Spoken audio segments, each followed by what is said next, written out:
Good morning.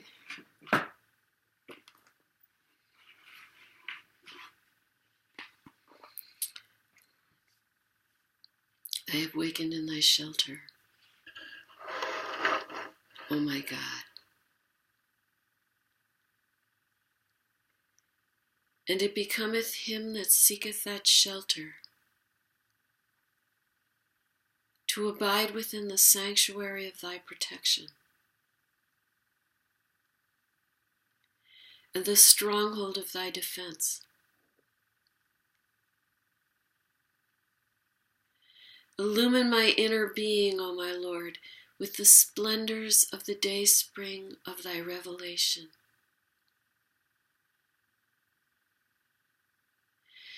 Even as thou didst illumine my outer being with the morning light of thy favor.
Here's a prayer by the Bab.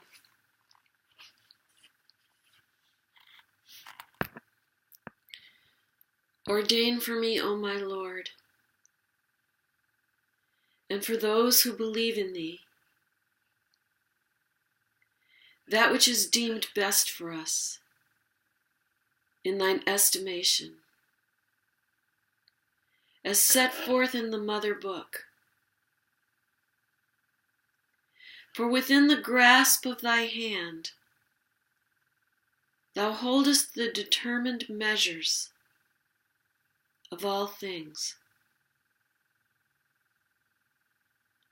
Thy goodly gifts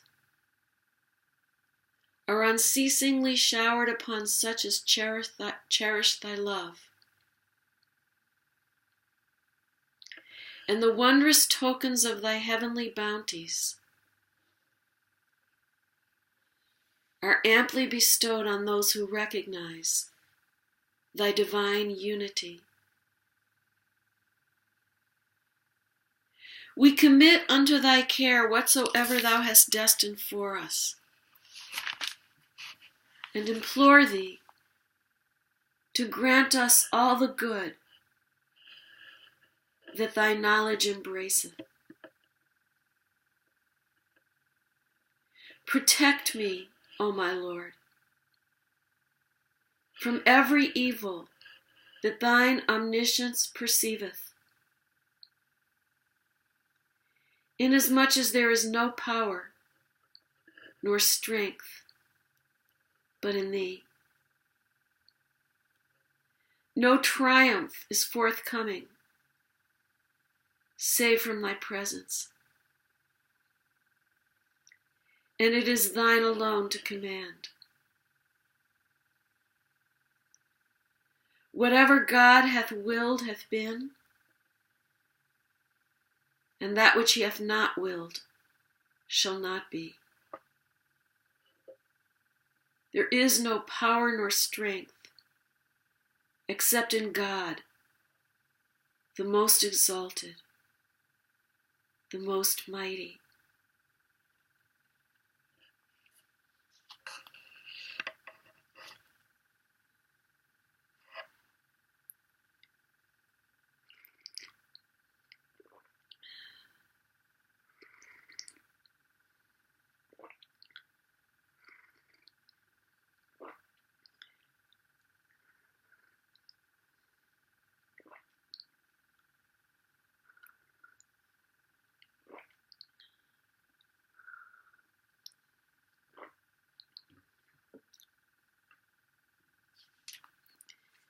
Here's another prayer by the Bab. This is a prayer for protection, and it was originally penned in the form of a pentacle, a 5-pointed star, which is the symbol of man.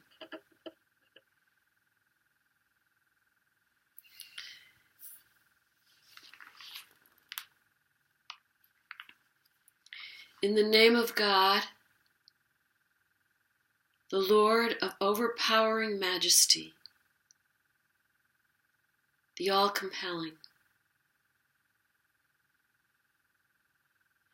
hallowed be the Lord in whose hand is the source of dominion. He createth whatsoever he willeth by his word of command be, and it is. His hath been the power of authority heretofore, and it shall remain his hereafter. He maketh victorious whomsoever he pleaseth. Through the potency of his behest. He is in truth the powerful, the Almighty. Unto him pertaineth all glory and majesty in the kingdoms of revelation and creation, and whatever lieth between them. Verily he is the potent, the all-glorious, the all-powerful. From everlasting, he hath been the source of indomitable strength, and shall remain so unto everlasting. He is indeed the Lord of might and power. All the kingdoms of heaven and earth, and whatever is between them are God's, and his power is supreme over all things.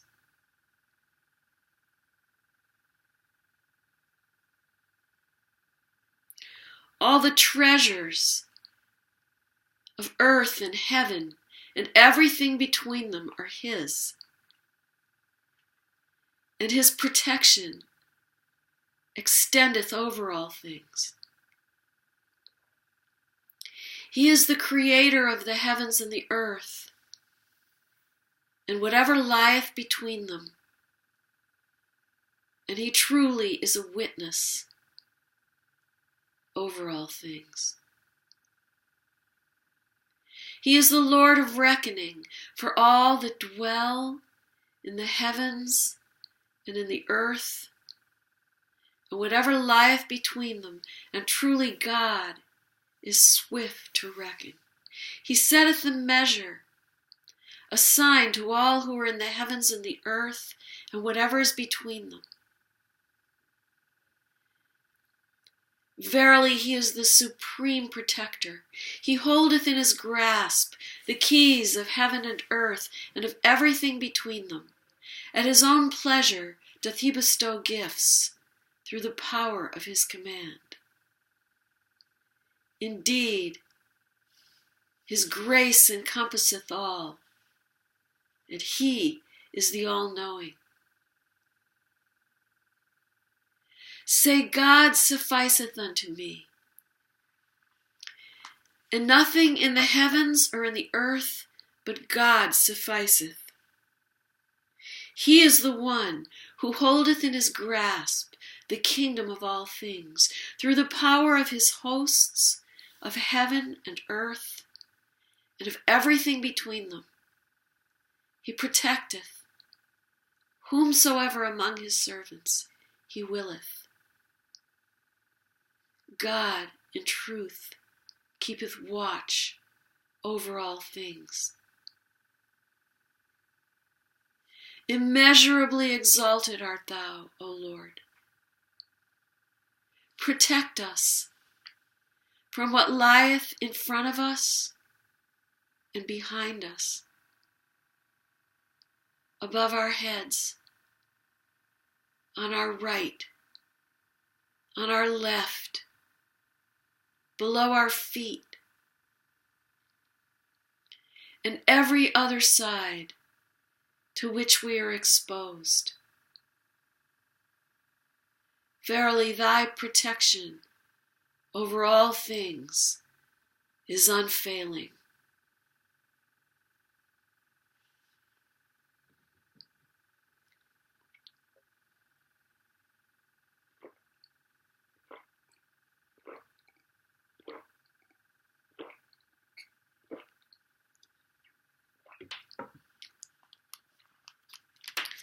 I'm going to say this prayer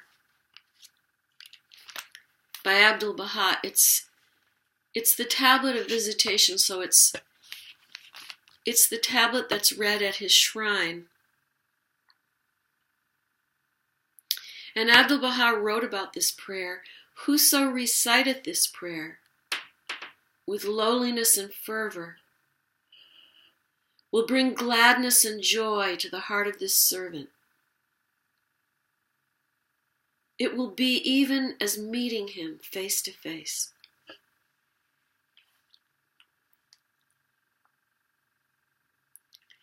He is the All-Glorious.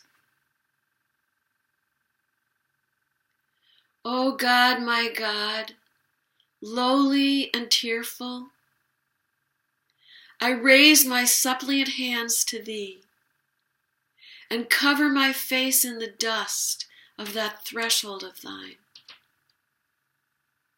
Exalted above the knowledge of the learned and the praise of all that glorify thee.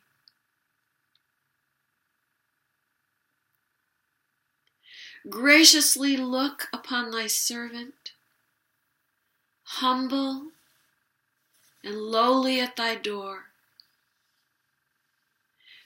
with the glances of the eye of thy mercy, and immerse him in the ocean of thine eternal grace.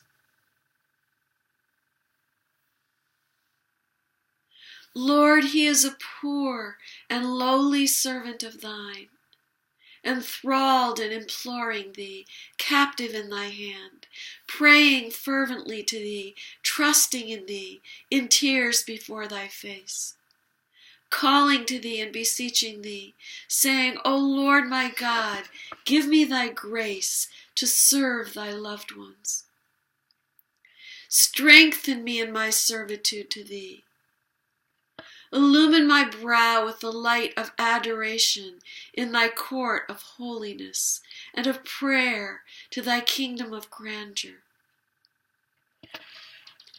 Lord, help me to be selfless at the heavenly entrance of thy gate, and aid me to be detached from all things within thy holy precincts. Lord, give me to drink from the chalice of selflessness. With its robe clothe me, and in its ocean immerse me.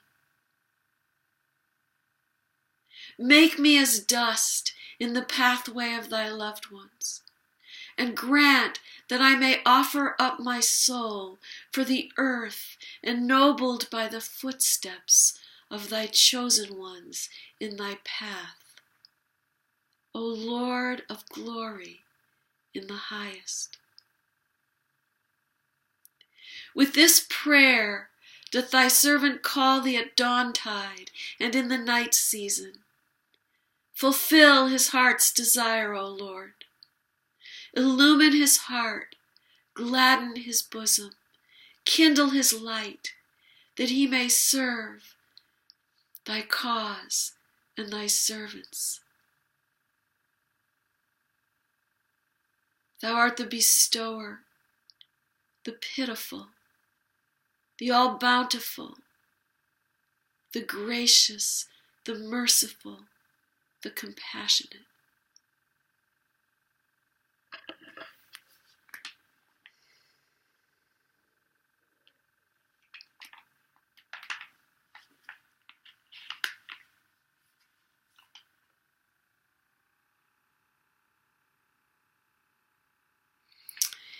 If there's anything that you would like me to pray for, just type it and I'll see it. And I'll try to find a prayer that will speak to what it is you would like prayers for.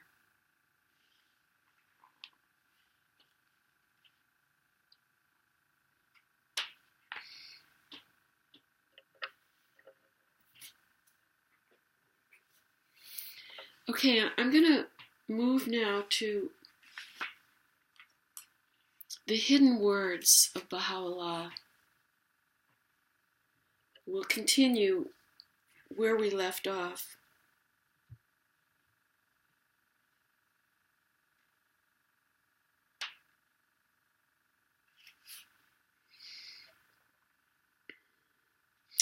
I'm going to actually I'm going to repeat two that I read yesterday, number 76 and number 77, and then I'm going to go on. This was from the Persian. O children of negligence, set not your affections on mortal sovereignty, and rejoice not therein. Ye are even as the unwary bird, that with full confidence warbleth upon the bough, till of a sudden the fowler death throws it upon the dust, and the melody, the form, and the color are gone, leaving not a trace. Wherefore take heed, O bondslaves of desire.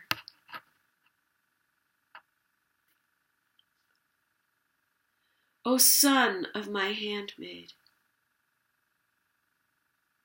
guidance hath ever been given by words, and now it is given by deeds. Everyone must show forth deeds that are pure and holy. For words are the property of all alike, whereas such deeds as these belong only to our loved ones. Strive then with heart and soul to distinguish yourselves by your deeds. In this wise we counsel you in this holy and resplendent tablet.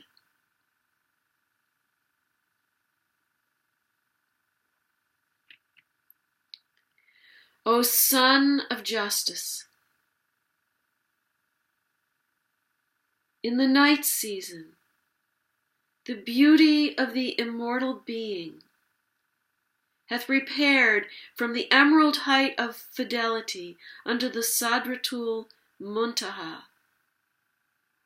That means the tree beyond which there is no passing, which stands for the manifestation of God. And wept with such a weeping that the concourse on high and the dwellers of the realms above wailed at his lamenting.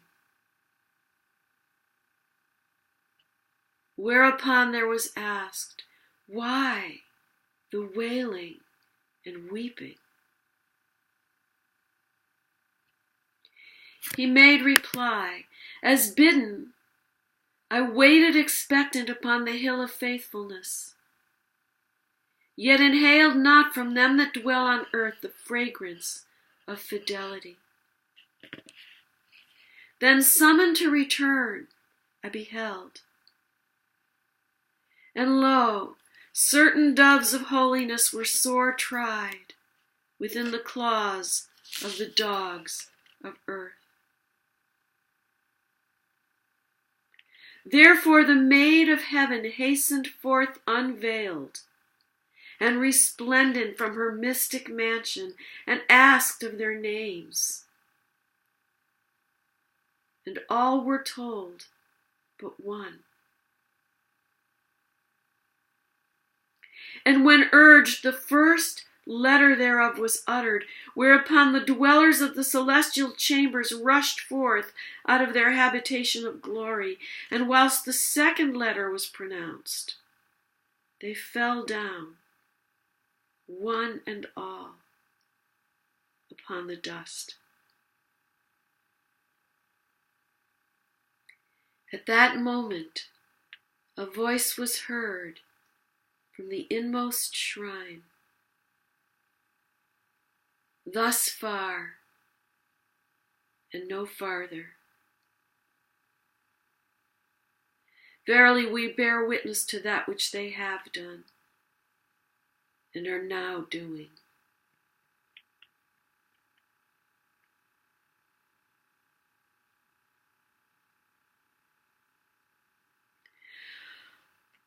O son of my handmaid,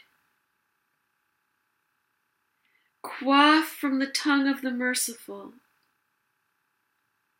the stream of divine mystery, and behold from the dayspring of divine utterance the unveiled splendor of the day star of wisdom. Sow the seeds of my divine wisdom in the pure soil of the heart, and water them with the waters of certitude, that the hyacinths of knowledge and wisdom may spring up fresh and green from the holy city of the heart.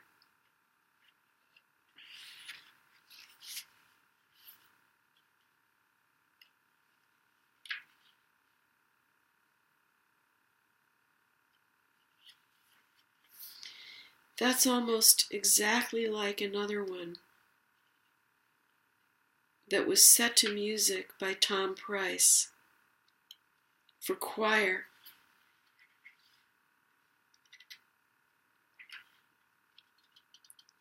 I'm looking for it.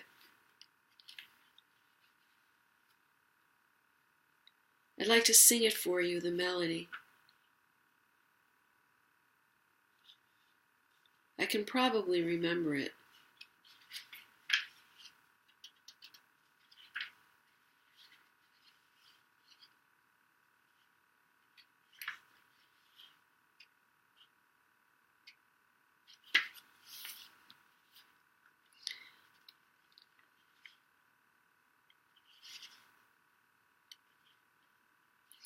I'll try to remember it. Hearken to the delightsome words of my honeyed tongue. Hearken to the delightsome words of my honeyed tongue. And quaff the stream of mystic holiness from my sugar shedding lips.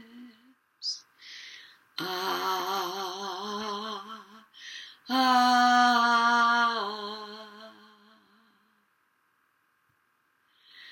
Ah, ah.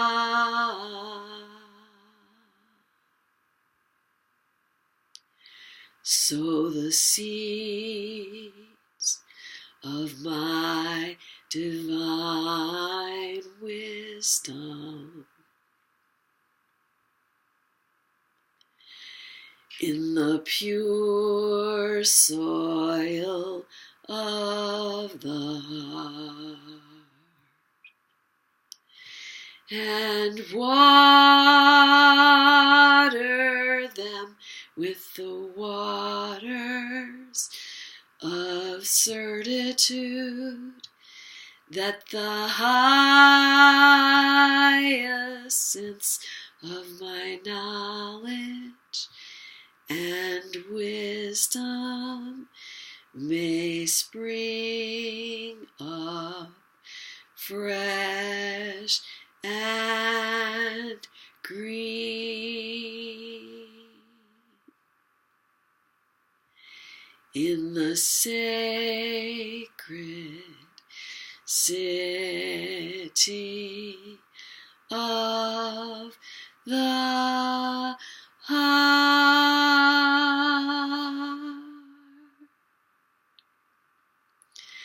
Hearken to the delightsome words of my honey tongue.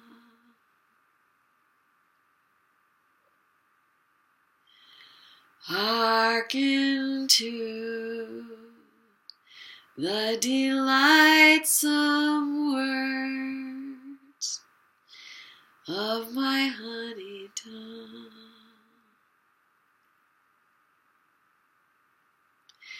And sow the seeds of mystic holiness with, now I'm forgetting it. Sow the seeds of mystic holiness.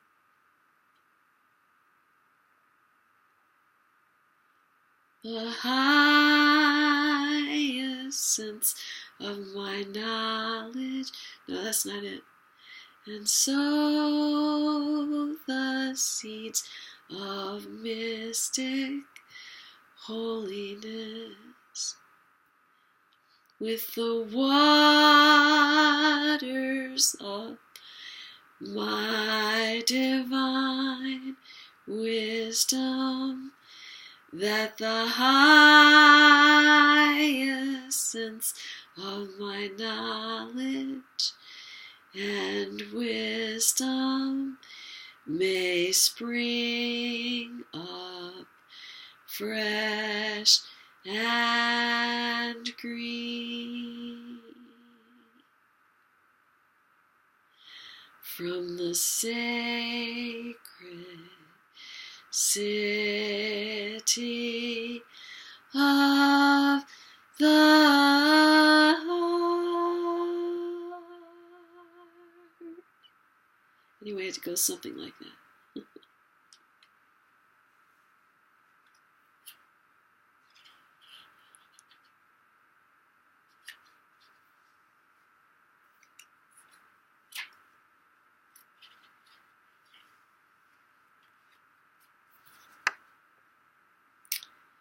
Okay, now what we're going to do here is we're going to read from Baha'u'llah's letter to the Shah of Persia, Nasir-i-Din Shah, which he wrote in the 1860s when he was a prisoner in Adrianople, which was his third banishment. He had been banished in, 1863. In 1863, first he had been banished to Baghdad, and that was probably 1853 or thereabouts. And then he was banished again to Constantinople in 1863. And then he was banished again to Adrianople. And then from there he was banished in 1868 to the prison city of Akka, which was in Palestine. They used to say about Akka that birds flying over Akka would drop dead from the stench. It was a walled prison city, and he was imprisoned there in a fortress for 2 years and a few months. Like Christ, the powers that be were very frightened of him because of his influence, his holy influence on the people. And so they just sent him farther and farther away and persecuted him and imprisoned him. And he was a prisoner for 40 years until he died. So during that third banishment, he wrote this letter. He wrote letters to the kings and the rulers of the world while he was a prisoner. This is the letter to Nasir-ud-din Shah. And this letter is found in more than one place. I'm reading from the Suriy-i-Haykal, the Suri of the Temple. And that is the first of several tablets which are found in the compilation, The Summons of the Lord of Hosts, the tablets of Bahá'u'lláh. And so we're in the middle of the letter, and right now he's setting forth the case of his followers, the Baha'is and the Babis, the Baha'is, because of the degree of their persecution. So he's in his letter to Nasir-ud-din Shah, among other things, some of which he's really telling Nasir-ud-din Shah to take care of his people and be just and not let unscrupulous ministers just deplete them of their resources. But here in this part, he's talking to Nasir-ud-din Shah about the plight of his followers who are being unmercifully persecuted. So he says, for more than 20 years, this people have day and night been subjected to the fury of the sovereign's wrath, that would be Nasir-ud-din Shah, and have been scattered by the tempestuous gales of his displeasure, each to a different land. How many the children who have been left fatherless, and how many the fathers who have lost their sons, how many the mothers who have dared not, out of fear and dread, to mourn their slaughtered offspring. How numerous those who at eventide were possessed of utmost wealth and affluence, and who, when morning came, had fallen into utter abasement and destitution. No land is there whose soil hath not been tinged with their blood, nor reach of heaven unto which their sighs have not ascended. Throughout the years, the darts of affliction have unceasingly rained down from the clouds of God's decree. Yet despite all these calamities and tribulations, the flame of divine love hath so blazed in their hearts that even should their bodies be torn asunder, they would not forsake their love of him who is the best beloved of the worlds, but would welcome with heart and soul whatever might befall them in the path of God. O King, the breezes of the grace of the All-Merciful have transformed these servants and attracted them unto his holy court. The witness of a true lover is upon his sleeve. That's a quote. Nevertheless, some of the outwardly learned have troubled the luminous heart of the King of the age concerning these souls, who revolve around the tabernacle of the All-Merciful. and who seek to attain the sanctuary of true knowledge. Would that the world-adorning wish of His Majesty might decree that this servant be brought face to face with the divines of the age, and produce proofs and testimonies in the presence of His Majesty the Shah. This servant is ready, and taketh hope in God, that such a gathering may be convened, in order that the truth of the matter may be made clear and manifest before His Majesty the Shah. It is then for thee to command, and I stand ready before the throne of thy sovereignty. Decide then for me or against me. The All-Merciful saith in the Quran, His abiding testimony unto all the peoples of the world, wish ye then for death, if ye be men of truth. Behold, how He hath declared the yearning for death to be the touchstone of sincerity. And in the luminous mirror of thy judgment, it is doubtless clear and evident which people have chosen in this day to lay down their lives in the path of the beloved of the worlds. Indeed, were the books supporting the beliefs of this people to be written with the blood spilled in the path of God, exalted be His glory, then countless volumes would have already appeared amongst men for all to see. So, after the execution, the martyrdom of the Bab in 1850, in the few subsequent years, there was unleashed in Persia, there was unleashed a slaughter of the Bab's followers, the like of which has never been seen. 20,000 of the Bab's followers were tortured to death and slaughtered.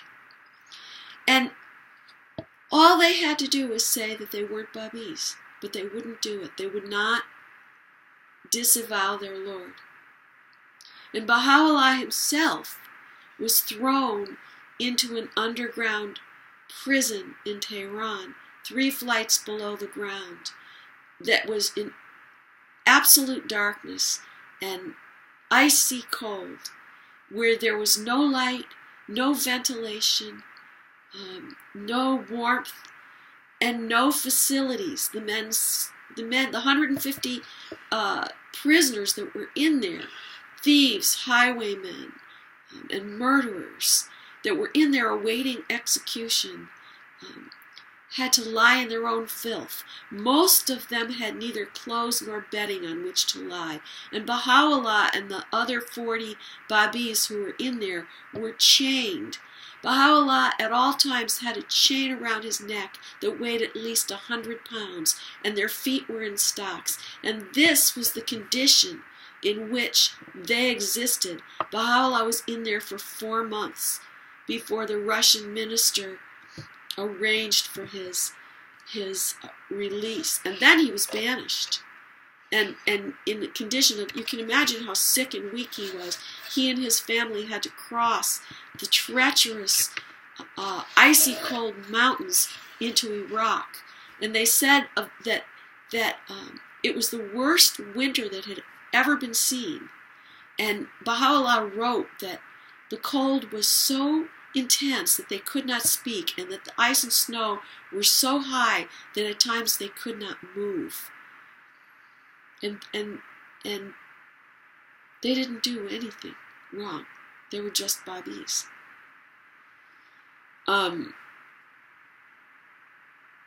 So when he talks about the blood spilled, and it didn't end with that. The blood is still being spilled. Baha'is today in Iran are still being incarcerated. The young people aren't allowed to go to college. The school-age children are persecuted by their teachers and humiliated in front of the classes. And the children persecute them too. Baha'i shops are closed. Baha'i cemeteries are desecrated. Baha'i homes are burned. Baha'is are being thrown in jail just for being Baha'is. So it's been going on now for 200 years. Almost 200 years.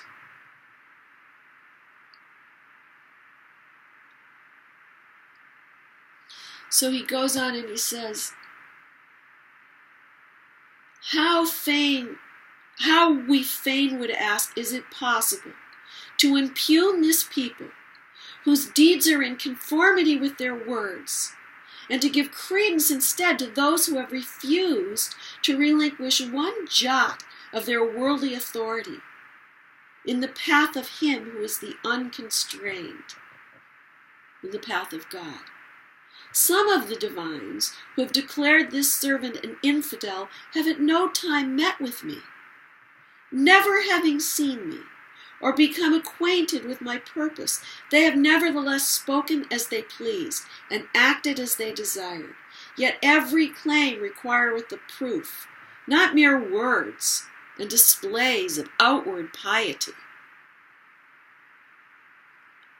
In this connection, the text of several passages from the hidden book of Fatima, the blessings of God be upon her, which are relevant to the present theme, will be cited in the Persian tongue. That certain matters which have ere now been hidden may be revealed before thy presence. I think he's talking about, he's talking about the hidden words from the book that I quoted you from, which was written by Bahá'u'lláh, and it's called the Hidden Book of Fatima here.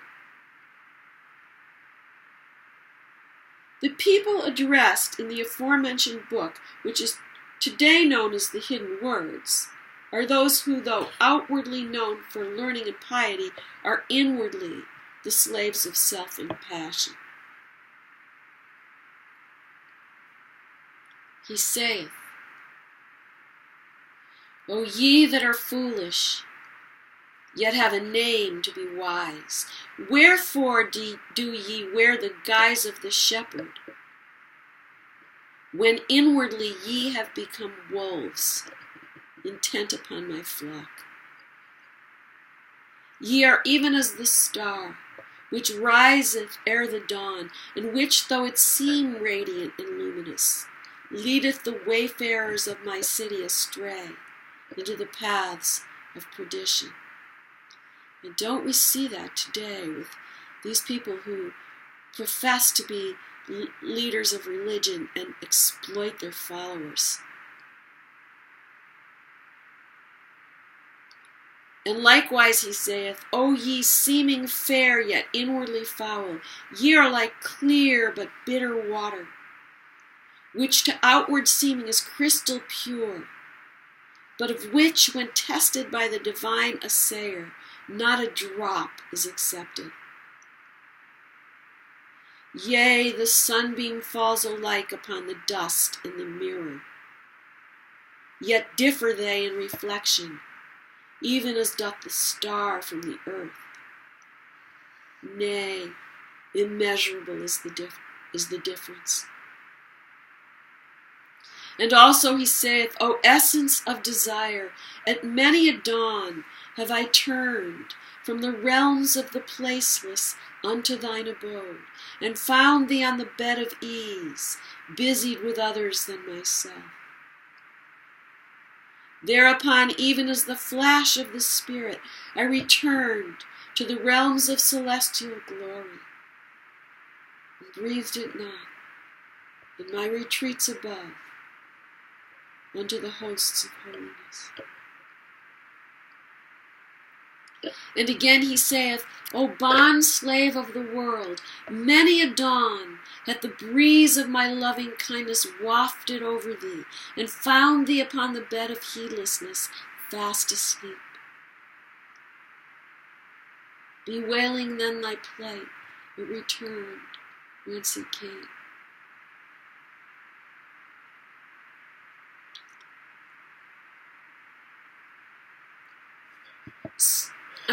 I know it's a little bit long, but I want to read this next paragraph because it's relevant to what I just read.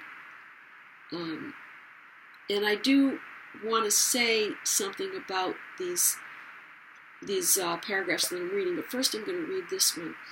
Therefore, in the exercise of the royal justice, it is not sufficient to give ear to the claimant alone. In other words, don't listen to those who are advising you. You have to do more than that.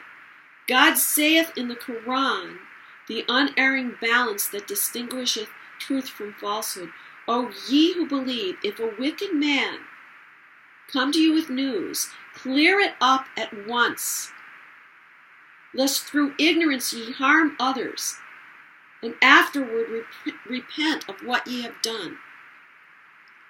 So check it out.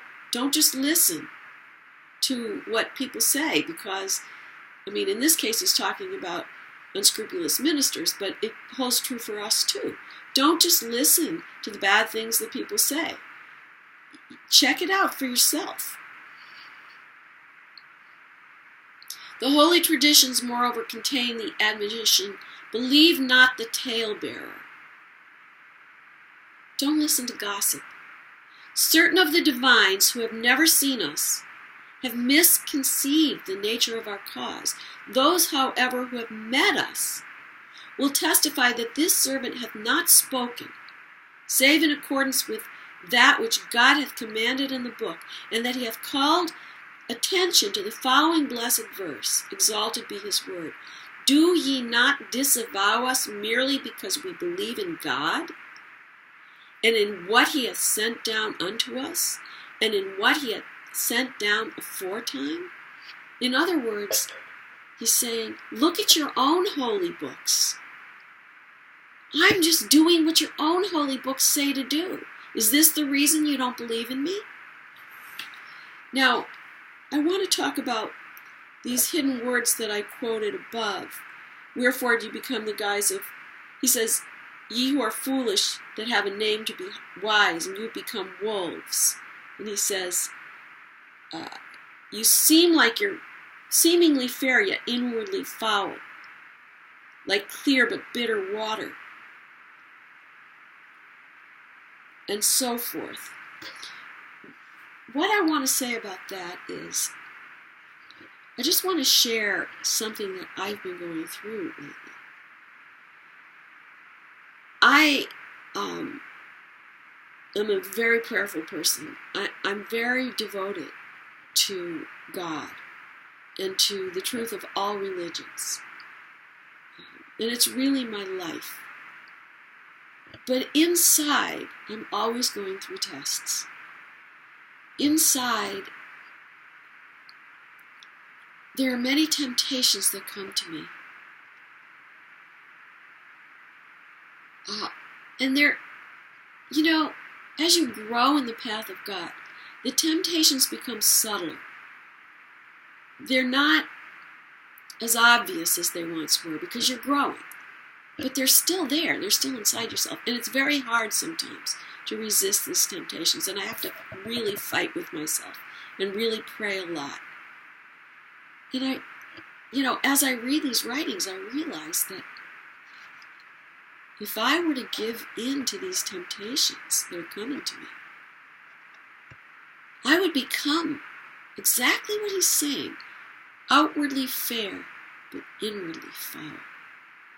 People might not necessarily see it immediately, but it would be in there, And so, this is why I started today's videos with prayers for protection. That I be protected from my own self, which is really what protection is all about. Because we can't control what happens to us, but we can control how we respond. So to me, how we respond to what happens to us that's where the rubber hits the road. That's where spirituality lies. It's how we respond to what happens to us. And so my prayer, I just want to say, if you have any questions or comments, but if you have any questions that you want discussed, post them. Preferably post them as early as possible in the video so that I can see them in time to answer them online. Otherwise I can answer them, I can type answers to them, but I can answer them here if I see your questions or your comments. And also if you want to come online and be part of this video or share or whatever, type that in too and I'll see it. So my prayer for us today, myself and you, is that we become increasingly detached from the things of this world, whether it be material things that we want. Because I don't know if you've noticed, but I've noticed that no matter what it is that I want, there's always going to be something else that I'm going to want. No matter how much I want something, whether I get it or whether I don't get it, there's always going to be something else. It's sort of like this endless circle. So detachment from material things, detachment from our own emotions, and especially our reactions, our reactivity, our impatience, our judgmentalness. And I know that many of us are striving at this time not to be judgmental, because many people have realized during this time that it's not a godly thing. So I pray that we will be patient, we will be kind, we will be loving, we will listen to each other, and we will overcome our own reactivity to do these things today. And I wish you all a blessed good day. I hope that it's beautiful. I hope you experience something beautiful today. I'm going to end with the Baha'i invocation, Allah, which means God is most glorious. So, Allah.